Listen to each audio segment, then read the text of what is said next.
That earthquake bringing dozens of Haitian orphans to West Michigan. We're tracking the progress of two families who adopted children from Haiti and brought them home to Grand Rapids after some initial obstacles. 24-hour News 8's Danny Carlson joins us now with an update on some of those kids and why it soon could be easier to adopt from Haiti. Well, that's right, Brian and Susie. We talked to two of these families, Laudi and Lourdie. Those are the names of the two girls adopted from Haiti. And they're both in West Michigan now with their new forever families.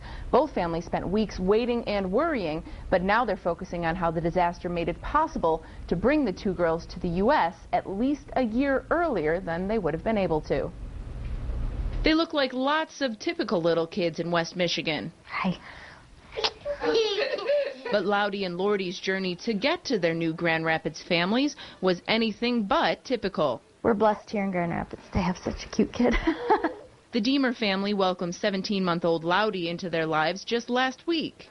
There's the moments of sheer joy and the moments of, oh boy, we have 4 kids now.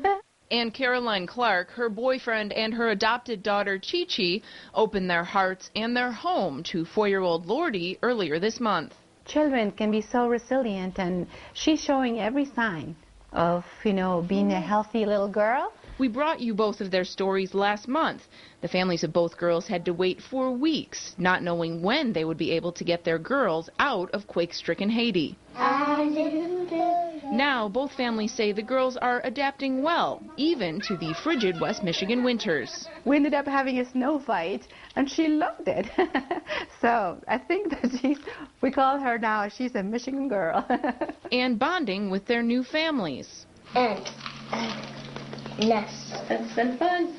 And although both families are out hundreds of dollars in plane tickets for flights to pick up their daughters who weren't there, and weeks of aggravation and worry, both families agree. We'd do it all over again.